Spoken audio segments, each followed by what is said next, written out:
আসসালামু আলাইকুম এভরিওয়ান, আশা করি ইনশাল্লাহ সবাই ভালো আছেন, সুস্থ আছেন। তো আমার কারেসি ডক্টর চ্যানেলে আরও নতুন একটি ভিডিও নিয়ে ইনশাল্লাহ আপনাদের মধ্যে উপস্থাপন হয়ে গেলাম। তো আমাদের বাংলাদেশে অলরেডি আপডেট গাড়িগুলো চলে আসছে। আসলে স্ক্যানার ছাড়া গাড়িগুলোর কাজ করা খুবই ডিফিকাল্ট।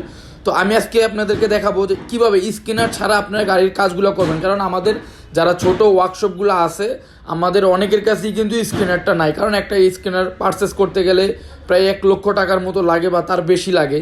তো আমাদের ছোট যারা এই ওয়ার্কশপগুলো আছে, আমাদের অনেকের কাছে স্ক্যানারগুলো নাই।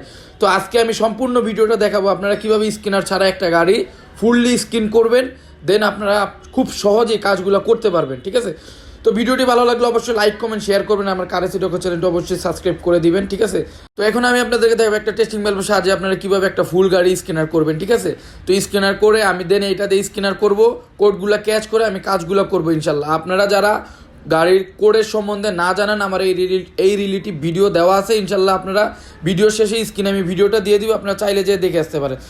একটু ডায়াগনোসিস জায়গার দিকে লক্ষ্য রাখেন কীভাবে আপনারা টেস্টিং বাল্ব এখানে লাগাবেন। নিচের থেকে 1 2 3 4, উপরের বামের দিকে আপনারা 1 2 3 4 গুনবেন, ডান পাশে নেবেন। ঠিক আছে, দেন আপনারা গাড়িটা স্ক্যানার করবেন।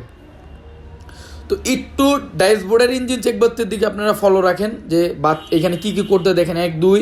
ঠিক আছে, এনে 1 তার মানে 21 নাম্বার কোড দিচ্ছে। দেন আপনার নেক্সট কী কোড দেয় 1 2 3। ঠিক আছে, দেন 1 2 3 4 5 6 7। এখন এখানে একটা 21 নাম্বার কোড, একটা 37 নাম্বার কোড দিল। তো আপনারা চাইলে এইভাবে কাজগুলো খুব ইজিলি করতে পারেন।